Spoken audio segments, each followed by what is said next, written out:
enjoy to learn, menikmati untuk belajar bahasa Arab.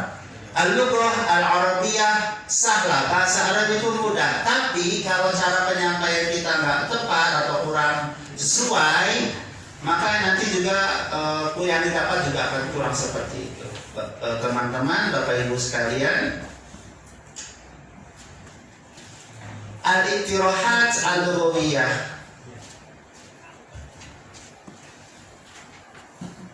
Al-ula istikhdam al-kalimat al-arabiyah. Kita ajarkan ke siswa-siswi kita untuk menggunakan kosakata Arab. Agar apa? Agar mereka itu mulai menghafal dengan tidak sengaja. Jadi jangan sampai Bapak Ibu sekalian ngajar bahasa Arab, tapi teman-teman atau ustaz-ustazah di sini penggunaannya aja nggak membiasakan diri seperti itu. Jadi jangan sampai kita kurang mumarosah praktek berbahasa. Wal ittiraha atsaniyah muthabarah li muraja'ati durus. Rutin untuk mengulang pelajaran dari segi berbagai cara. Contoh, selain kita mengajak siswa-siswi kita untuk mengulang pelajaran, kita juga mengajak siswa-siswi kita untuk mengulang pelajaran tidak hanya di kelas, tapi juga di dalam rumah. Bagaimana? Dengan cara mereka menonton konten-konten pembelajaran bahasa Arab. Guru bahasa Arab saat ini harus sudah mampu menjadi pemain, players, not only users. Guru-guru bahasa Arab saat ini harus menjadi pemain sosial media, konten-konten pembelajaran bahasa Arab. Agar apa? Kai at-tullab yastafiduna katsiran al-mawad al-lughah aja, tapi harus jadi pemain, pembuat konten. Bikin konten yang sederhana, bikin konten yang simple, waktu singkat 1 menit, 1,5 menit, kita post di Reels Instagram atau di TikTok, lalu kita share mahasiswa untuk menjadi tugas mandiri. Apa tugas mandiri? Tugas menonton konten pembelajaran bahasa yang kita buat, karya kita, imajinasi kita, kreativitas kita, lalu siswa-siswi mengambil manfaat dari karya kita. Agar apa? Agar siswa-siswi kita menggunakan sosial media juga untuk ranah yang positif, untuk hal-hal yang positif. Jangan sampai kita membiarkan siswa-siswi kita mencari atau melihat konten-konten yang uneducated, yang tidak akademisi, yang tidak berfaedah seperti itu.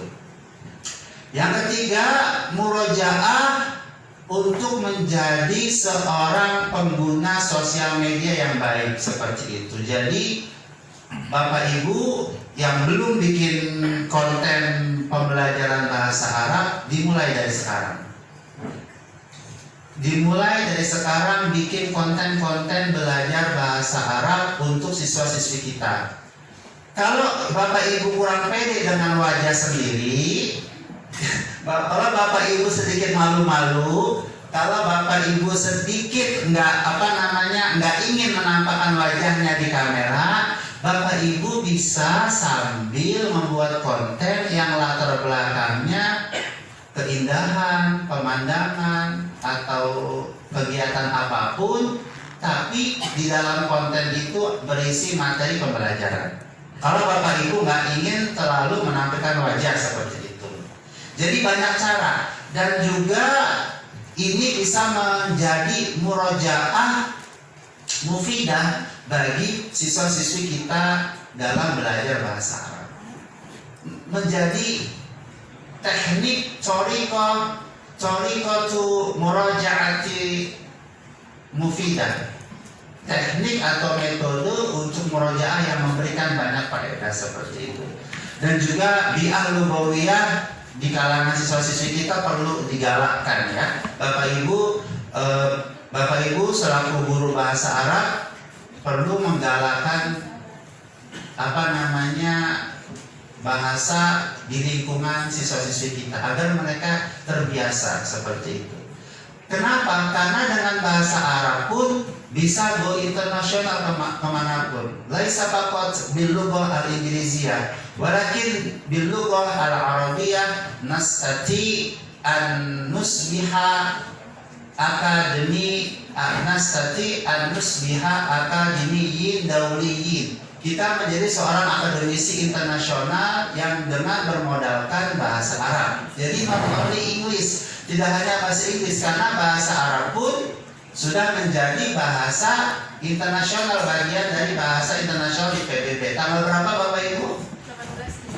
18 Desember. Ya, 18 Desember.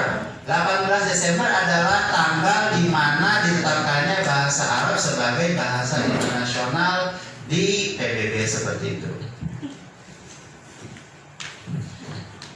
Turun hadis al-lughah al-arabiyyah. Sedikit cerita, Bapak Ibu boleh bercerita nggak? Boleh nih? Boleh nih. Nah, biasanya saya ngajar mahasiswa-mahasiswi di UIN untuk tingkat S1, itu saya biasanya mix and match antara memberi materi terkait apa yang disampaikan, tapi juga saya bikin kelas itu fun learning. Maksudnya saya suka bikin kelompok, terus ajak mereka bikin konten Instagram atau TikTok bareng, lalu mereka enjoy untuk menikmati pembelajaran lewat bikin konten seperti itu. Misalkan contohnya saat saya mengajar ilmu nahu, saat saya mengajar mata kuliah nahu wazifi di prodi PBA di UIN gitu ya, misalkan pada saat itu. Misalkan tema di situ materi yang saya sampaikan adalah 4 rumus dasar nahu misalkan. Contoh misalkan isim ma'rifat ketemu isim ma'rifat menjadi sifat atau na'at seperti itu, atau na'at ketemu isim nakiro ketemu isim nakiro menjadi sifat atau na'at juga seperti itu. Atau isim ma'rifat ketemu isim nakiro jadi mubtada khobar, atau isim ma'rifat ketemu nakiro menjadi hal, atau nakiro ketemu ma'rifat menjadi idhofah mudhof ilaih. Setelah saya mengajarkan materi tersebut, memberikan contohnya, memberikan kaidah-kaidahnya, sebelum perkuliahan berakhir, saya ajak mereka bikin konten video 1,5 menit, lalu video tersebut saya edit, saya upload di Instagram seperti itu. Nah, dengan mengajak mereka bermain bikin konten dalam kelas, dengan mengajak mereka bermain bikin konten di dalam kelas, itu secara nggak langsung membuat siswa-siswi kita itu mengingat, oh tadi Pak Andi ngajarin 4 rumus nahu yang tadi disebutkan. Jadi bikin konten itu merangsang mereka untuk menghafal dan memahami, lalu mempraktekkan. Lalu hasil video itu, hasil konten video itu saya share kembali ke siswa-siswi. Tolong di waktu slownya di rumah, boleh di waktu slownya di pesantren atau di kos, lihat lagi ya video tadi, video konten kita bersama. Akhirnya mereka menonton lagi. Mereka senang kalau diajak bikin konten. Mereka senang kalau muncul di Instagram. Dan akhirnya yang seperti ini membuat mereka mulai terbiasa dan mengingat-ingat. Itu salah satu metode. Tapi Bapak Ibu sekalian, sedikit reminder, kalau metode pembelajaran jangan selalu melulu tentang digital. Sebab kalau ada tugas apapun, jangan sampai